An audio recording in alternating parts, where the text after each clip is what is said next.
ब्रह्मा जी भगवान से जब क्षमा मांगते हैं तो भगवान कहने लगे ब्रह्मा जी जब तुम्हारे ऊपर मुसीबत आती है तो हमें याद करते हो और जब मुसीबत खत्म हो जाती है तो हमें भूल जाते हो, हमारी बेइज्जती करते हो।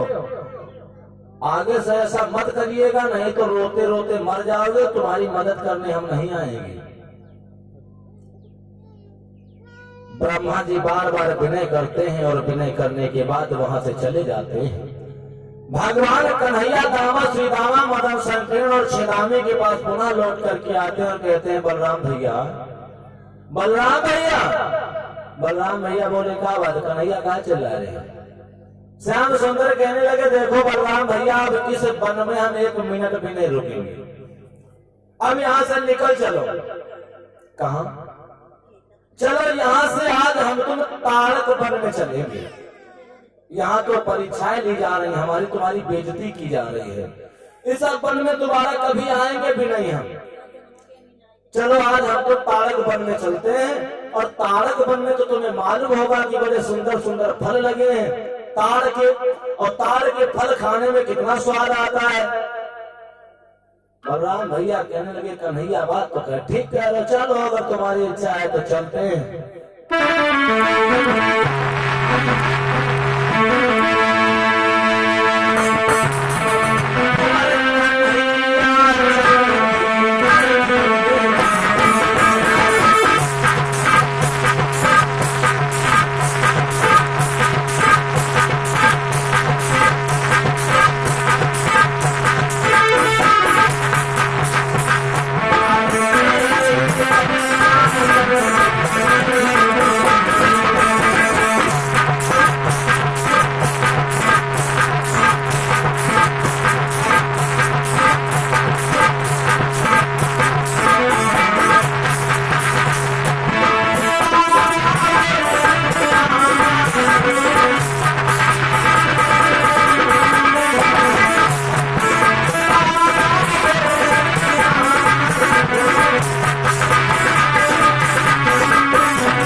बलराम दावा श्री दावा मदन संकीर्ण भगवान कन्हैया सभी को लेकर के और तारक वन में जिस समय पहुंचे तो तारक वन में किसी ग्वाल वालों ने बछड़ों को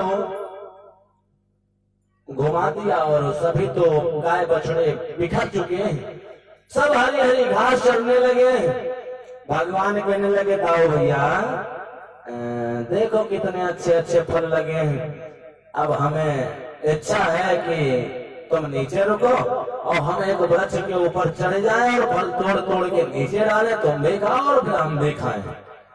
बलराम भैया कहने लगे कन्हैया देखो ऐसा है तुम अभी छोटे हो, कहीं ऐसा ना हो कि ताड़ के वृक्ष वृक्ष के ऊपर तो चढ़ो और पैर फिसल जाए नीचे आ जाओ, क्योंकि ताड़ का पेड़ बहुत बड़ा होता है। आप लोगों ने देखा होगा कितनी ऊंचाई पे ताड़ के फल लगते हैं। भगवान कहने लगे तुम चिंता काहे के लिए कर रहे हो, तुम नीचे रुको और हम ऊपर चढ़ करके जाते हैं, अभी फल तोड़ तोड़ के गिरा रहे हैं। बलराम कहने लगे ठीक है, अगर कन्हैया नहीं मानते हो चलो चढ़ जाओ। भगवान कन्हैया एक वृक्ष के ऊपर चढ़ गए और जब वृक्ष के ऊपर चढ़ गए तो फल तोड़ तोड़ करके डालने लगे, और जब फल तोड़ तोड़ करके डालने लगे उसी समय देखा कि एक धेनुकासुर नामी निशाचर गधे का रूप धारण किए बहुत तेज से चला रहा है। और ये त्रेता युग में जो रावण हुआ करते थे ये उन्हीं का चचेरा भाई था, और राम के डर से ये मथुरा के समीप आकर के उस ताड़क वन में अपना निवास बना बैठा था। उसने सोचा कि यही कन्हैया बलराम है जिनको कंस मारने के लिए बड़ा बेचैन है, क्यों ना हम इनका खात्मा करते हैं। अगर हम खात्मा कर देंगे तो फिर भोजराज कंस हमसे बड़ा प्रसन्न होंगे और हमें कुछ इनाम भेज देंगे। ऐसा सोच करके उसने बहुत बड़ा सा पेग बनाया। भगवान कहने लगे अरे ताओ भैया जरा देखना निशाचर आ रहा है। और इतना कन्हैया कह भी नहीं पाए, बलराम सुने न पाए, और तब तक हुआ क्या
निशाचर ने आकर के और ये लात मारी बलराम भैया।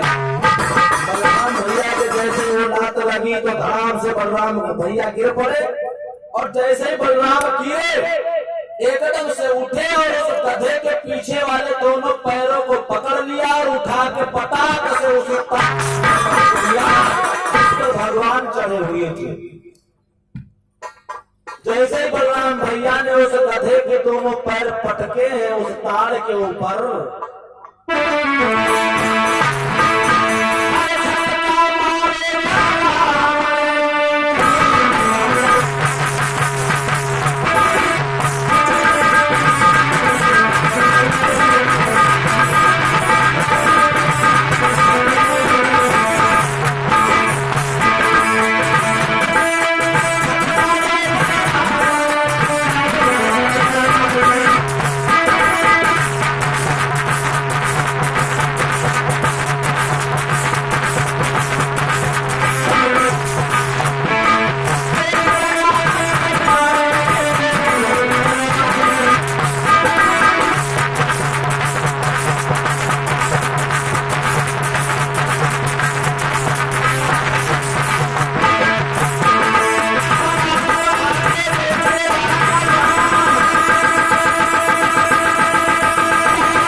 इसके ऊपर तो हम चढ़े हुए हैं और तुमने इसी के ऊपर उसको मार दिया। ना ना, ये तो बड़ा गड़बड़ हो गया। अब ये बताओ, इस गधे की हत्या तो हमको लगेगी क्योंकि हम इसकी खोपड़ी पे बैठे हैं। अरे किसी और पे पेड़ पे पटक देते तो कम से कम उसी पेड़ को हत्या लगती, हमें तो नहीं लगती। लेकिन अब तो इस गधे की हत्या हमको लगेगी। अरे हमने बता देते हम नीचे उतर गया तो एक बात मारा होती। बलराम कहने लगे कन्हैया तुम काहे परेशान हो, तुम चिंता न करो, ऐसा करो तुम नीचे उतर जाओ, इस गधे की हत्या तुमको नहीं लगेगी। फिर किसको लगेगी? कन्हैया बोले तुम उतर जाओ, चिंता न करो, इस गधे की हत्या उनको लगेगी जो प्राणी नित्य व्रत इस ताड़ के वृक्ष का रक्त पिएंगे। समझना थोड़ा सा, भागवत में जरूर कुछ ना कुछ रहस्य छिपा है हमारे जीवन के बारे में, जिससे हमारा जीवन सुधर सकता है। बलराम भैया कहने लगे इस गधे की हत्या उसे लगेगी जो प्राणी आने वाले समय में इस वृक्ष का रक्त पिएगा या इसका रस पिएगा।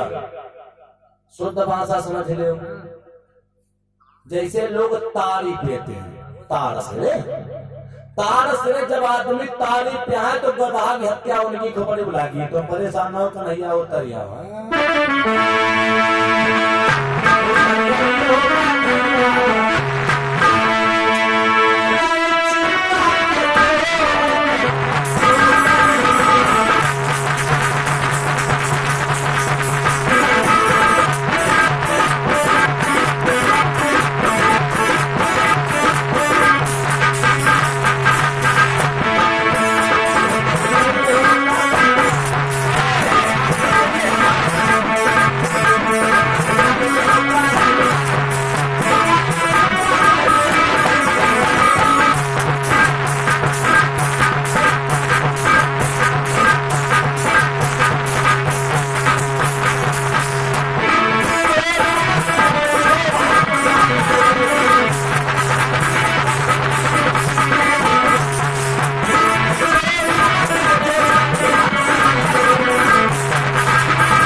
परेशान हो, अब तो इसकी हत्या उन्हें लगेगी जो इसका रक्त पिएंगे।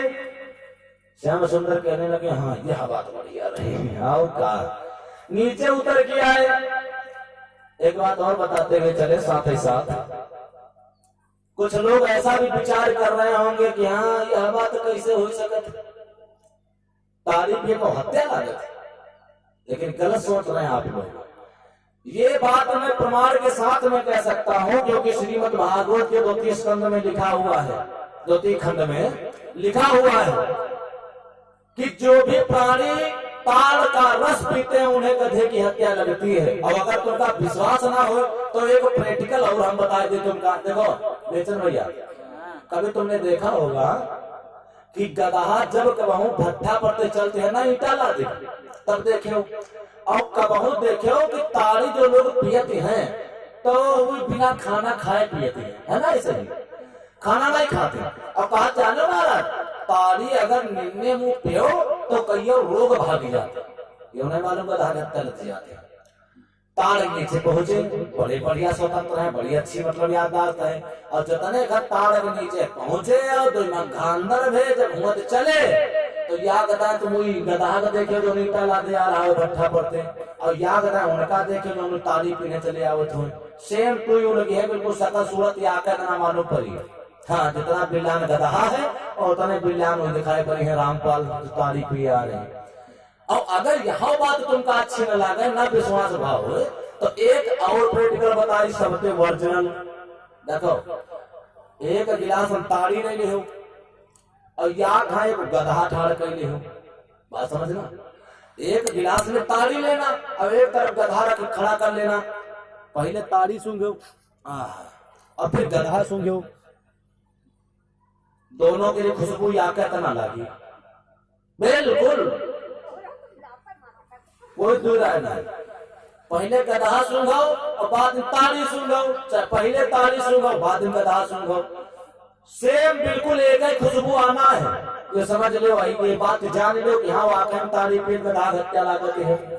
तो सभी से हमारा निवेदन है कि भैया ताड़ी बिल्कुल नहीं पीना, अगर पियो तो तुम जानो गधा की हत्या ला दो चाहे बैल की हत्या ला दो। और हमसे क्या मतलब है, हमारा मतलब है बताने का। तो हम भैया चिल्लाए रहे थे, आदमिया चिल्ला रहे तो हम फिर चिल्लाई में जाए। तो जैके समझ में आई तो हमारी बात धर ले, जैके नहीं समझ में आई तो नहीं धरी। याद बात और बताई, भागवत जो है